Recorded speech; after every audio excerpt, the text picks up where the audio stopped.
Meu nome é Olavo Luiz Pimentel de Carvalho.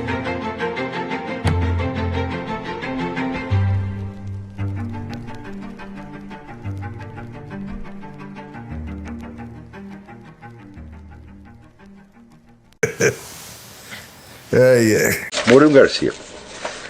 Professor, o senhor acabou de nos dar um critério para os debates públicos e como lidar com os canalhas. Desde o começo do curso e nesse exato momento há também o debate entre os alunos que constantemente ocorre no fórum, no chat e em listas de discussão não necessariamente voltadas às aulas, mas entre membros da nossa fraternidade de alunos e buscadores da verdade.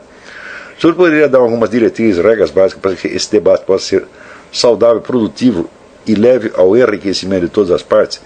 Bom, primeiro debate, nunca insista muito nos seus argumentos, porque não é importante agora você ter razão. Importa você ter razão daqui 20 anos. Você está entendendo? Então, às vezes é mais importante você argumentar contra você mesmo do que a favor.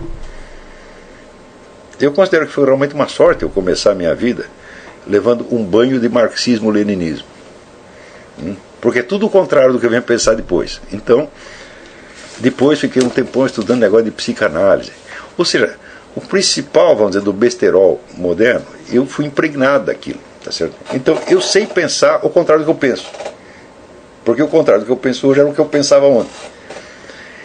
E isso é muito importante. Então, não importa muito você ter razão agora.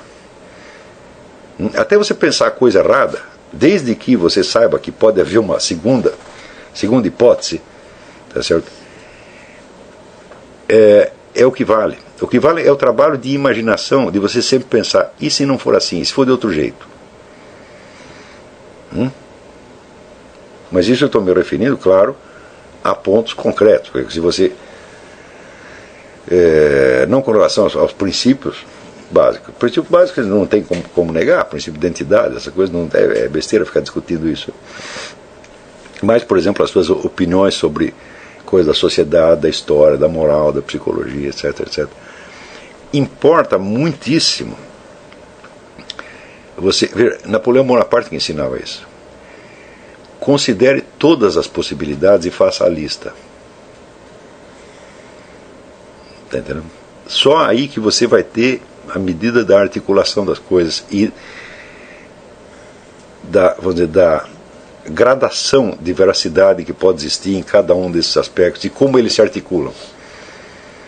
Então, você, por exemplo, você ser capaz de articular perspectivas opostas. Você vê que uma é verdade num certo plano, outra é verdade num outro plano. Né? E, às vezes é uma simples questão de semântica, como no caso da palavra coração. Ora, o coração é usado como sinônimo, vamos dizer, da alma e dos sentimentos humanos, que são evidentemente volúveis, e ora é usado como símbolo do centro do seu ser. Então, do qual coração o sujeito está falando? É isso. Então, Aristóteles, ele mostra, no começo do livro dos tópicos da dialética, a primeira coisa que você tem que fazer é você perceber os vários planos em que as afirmações foram feitas. Quando ele diz, nós começamos a investigação fazendo o recenseamento das opiniões dos sábios. Claro, às vezes não há opiniões dos sábios e você tem que inventar as várias opiniões. Então são várias hipóteses, né? Mas se você pega a lista das opiniões dos sábios a respeito disso ou daquilo, você vai ver que existe um monte de concordâncias e divergências. O segundo passo é articular essas várias sentenças sabendo de que aspecto daquela mesma realidade que elas estão falando. Então, o que você vai fazer? É como se o objeto fosse tivesse aqui parado no ar e você está lançando várias perspectivas para ele. Como quem desenha. Você mede daqui, mede de lá, mede de lá. Conforme você muda de lado, você está vendo coisas diferentes. Então você vai articular as várias opiniões como se fossem várias perspectivas, sabendo que alguma veracidade, em algum nível, deve ter em cada uma delas, mesmo a que aparece mais absurda. Quando tiver uma absurdidade qualquer, você tem que explicar a absurdidade, dar a razão de que existe absurdidade. Quando o sujeito disse um absurdo, eu digo, sim, mas por que foi possível pensar o absurdo a respeito disso? É por algum aspecto problemático que existe dentro do próprio objeto? É por uma fatalidade da mente humana? É por um fator social, cultural qualquer? Tá certo? Então, Só na hora que você tem o sistema inteiro dessas perspectivas montadas e que esse sistema forma um todo tensional e vivo, aí você pegou a natureza da coisa mesmo. Aí você entendeu o problema. Né? Antes disso, para que serve ter razão?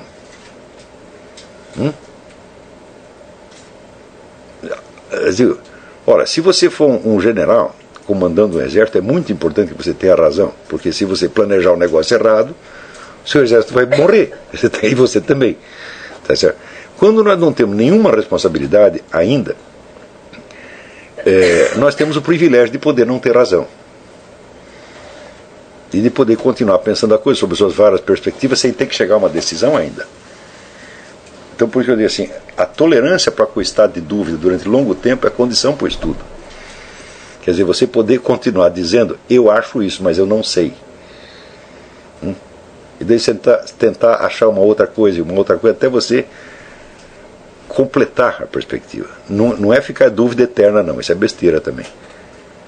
Porque existe, vamos dizer, um limite, quer dizer, a possibilidade de perspectivas diferentes sobre um objeto tem um limite. Não um limite absoluto, mas um limite prático. Quando você diz, bom, agora já examinei sobre todos os aspectos, já que esse negócio começou a encher o saco, já estou começando a me repetir. Estou começando a fazer todo o circuito de novo, repetindo as mesmas opiniões de antes. Então daí não precisa mais. Então você tem a condição de articular a coisa, né, e montar o objeto como um problema. Isso é que é importante aprender a fazer agora. Né? Ter razão não é tão importante. Agora, esses debates todos, quando eles são fundados, vamos dizer,